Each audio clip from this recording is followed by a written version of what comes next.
कारगिल में जो मेहनती लोग आपने भेजे थे अपनी फौज के, उनके लिए आपने सैल्यूट क्यों नहीं किया? खालसा आपके यहाँ ऑपरेशन सिंदूर में वो जो आपने वो पूरा का पूरा कवर अप कर दिया जेसीबी लगाकर, आपने उनको थैंक यू क्यों नहीं किया? ओह, आप बता दीजिए। वो सारे के सारे जो अवार्ड्स आपने दिए 198 और समथिंग लाइक दैट, वो जो अवार्ड्स आपने दिए सारे के सारे पॉस्टमस क्यों दिए? भाई कोई एक आध बंदे को जिंदे में भी दे देते जिसने कुछ किया है। देखिए, नमस्कार, आप देख रहे हैं हिंदुस्तान टीवी न्यूज। आज बात एक ऐसे सच की जिसे सुनकर दुनिया के किसी भी देश के नागरिक की रूह कांप जाएगी। क्या कोई देश अपने ही उन जवानों के शवों को लेने से इनकार कर सकता है जिन्होंने उसकी हिफाजत के लिए अपनी जान दांव पर लगा दी? जी हां, दुनिया के नक्शे पर एक ऐसा मुल्क है जिसका नाम है पाकिस्तान। इतिहास गवाह है कि जब जब पाकिस्तान भारत से टकराया है, उसने न सिर्फ मुंह की खाई है बल्कि अपने मरे हुए सैनिकों की लाशों को अपनाने तक से इनकार कर दिया। साल 1999 का कारगिल युद्ध याद कीजिए, जहां पाकिस्तान की सेना ने इससे ज्यादा आप क्या चाहते हैं? नहीं आपको पैसे कहना नहीं चाहिए मिलेंगे यार, आसिम नहीं मुनीर। पैसे नहीं मिलेंगे, साहब नहीं आपको पैसे कोई कहना नहीं चाहिए देगा। थैंक यू आसिम मुनीर कहना चाहिए। अगर अमेरिकन कह रहे हैं तो इंडियंस को भी कहना चाहिए आपको सस्ता तेल मिलेगा। आपके लोग मर रहे नहीं थे, आप नहीं करेंगे वहां पे 13 लोग उनकी जान बेचारों की चली गई। वो मजदूर लोग जो अपने नहीं लोगों को जो इंडिया में रेमिटेंस भेज रहे थे, वो मजदूर जो मेहनत खून पसीना एक कर रहे थे मिडिल ईस्ट में, अब वो आइंदा उनकी जाने नहीं जाएंगे। पाकिस्तान की दौलत है ना, तो थैंक यू पाकिस्तान कहना आसिम मुनीर कहे ना कल साहब आप। कमर चीमा साहब, देखो ये बड़ी गलत बात है। आप मेरी दुखती हुई रग छू देते हो मतलब कि जेलस मेहनती लोग। नहीं नहीं नहीं, जेलसी की बात नहीं, मेहनती लोगों को आप इज्जत दे रहे हो। सल्यूट टू यू, आपके लोग सल्यूट जो टू यू। मेहनत कर रहे हैं वहां पे, अरे सर, अरे हम हद हो गई, इंडिया अब ये भी बर्दाश्त नहीं है, जी ये भी जी बर्दाश्त नहीं है। मैं बोल रहा हूँ मेहनती लोग बोलकर, मैं तो आपको सल्यूट कर रहा हूँ। तो यस वो जो कारगिल में जो मेहनती लोग आपने भेजे थे अपनी फौज के, उनके लिए आपने सल्यूट क्यों नहीं किया? कल साहब आपके यहाँ ऑपरेशन सिंदूर में वो जो आपने वो पूरा का पूरा कवर अप कर दिया जेसीबी लगाकर, आपने उनको थैंक यू क्यों नहीं किया? ओह आप बता दीजिए। वो सारे के सारे जो अवार्ड्स आपने दिए 198 और समथिंग लाइक दैट, वो जो अवार्ड्स आपने दिए सारे के सारे पॉस्टमस क्यों दिए? भाई कोई एक आध बंदे को जिंदे में भी दे देते जिसने कुछ किया है। देखिए, मानिए मेरी बात, कहीं पर भी कोई भी डेथ होती है, it is unfortunate, it should never happen. लेकिन इसका मतलब ये नहीं होता कि आप एक नई लड़ाई शुरू कर दें। हमने कारगिल लड़ाई आपके साथ बंद करी थी उन डेड बॉडीज के ऊपर।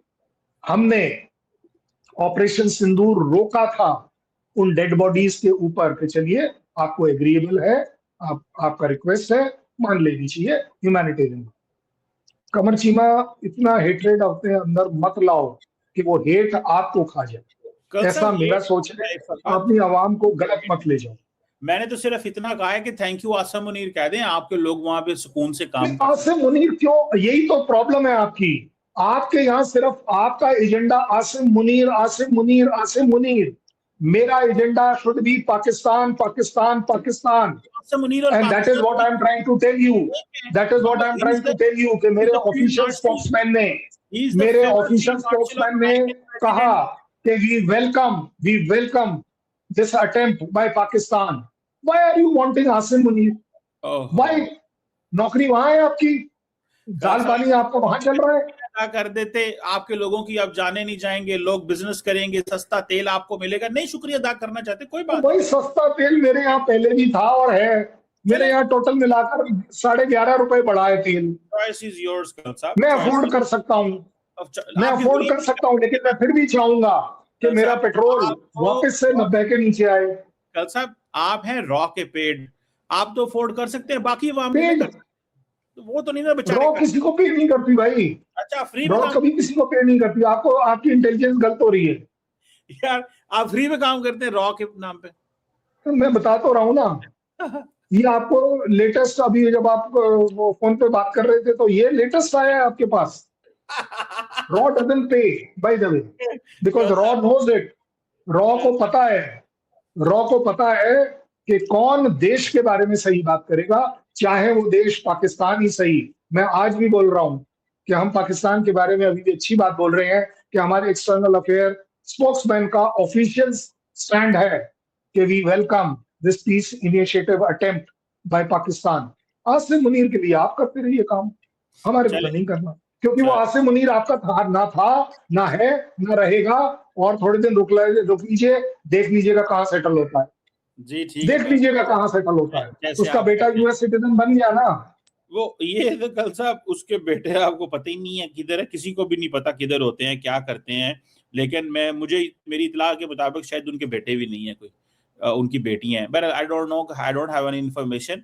But any how, thank you. दोस्तों, ये सोचना भी डरावना है कि जो सैनिक सरहद पर लड़ रहे हैं, उनके मारे जाने पर उनके परिवारों को ये तक नहीं बताया जाता कि उनका बेटा शहीद हो चुका है। पाकिस्तान आर्मी की ये आदत आज की नहीं है, ये उनके डीएनए में है। ऐसा क्यों किया जाता है? इसके पीछे दो बड़े कारण हैं। पहला, प्लॉजिबल डिनाइबिलिटी, यानी साफ मुकर जाना कि हमारी सेना तो वहां थी ही नहीं।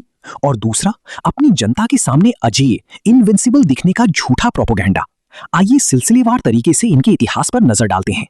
1. 1999 का कारगिल युद्ध, द टर्निंग पॉइंट। सबसे बड़ा और सबसे शर्मनाक उदाहरण 1999 के कारगिल युद्ध में दिखा।